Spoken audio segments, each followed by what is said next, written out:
I was alone at a restaurant table, laptop open, coffee in hand, bothering nobody.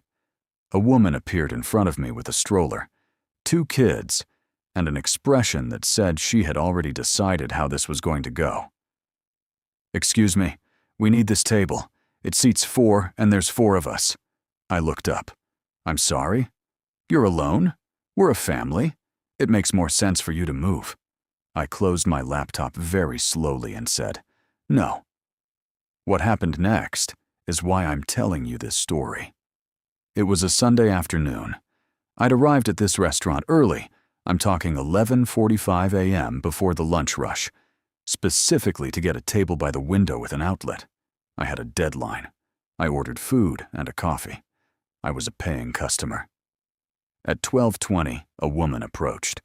Mid-40s, 2 kids around ages 6 and 9, stroller with a baby. She explained that they needed a table for 4. This was the only one available, and I was alone. I told her I had been there for 35 minutes.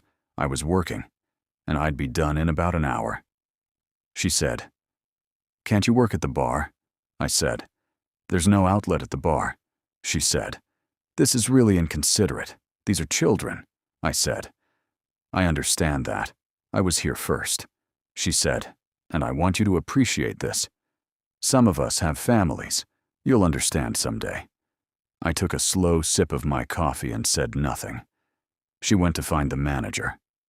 Now, here's the part I didn't know. The manager of this restaurant? I had met him once, 3 months earlier, at a networking event.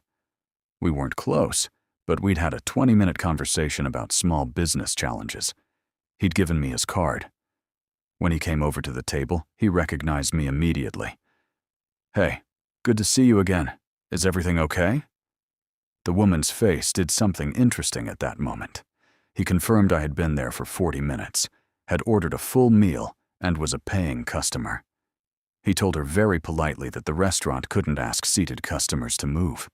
He offered her the bar seating or a 15-minute wait for the next available table. She said the bar wasn't appropriate for children. He said he understood and apologized for the wait. She looked at me one more time, said, "Unbelievable," and went to wait by the host stand. The 2 of us talked for about 5 minutes after she left. He comped my coffee. I left a 30% tip and a 5-star review. Look, I don't have anything against parents, or kids, or families. But being a parent is not a superpower that gives you other people's tables, parking spaces, or place in line. You don't get to reorder the world to your convenience and call it consideration. I was there first.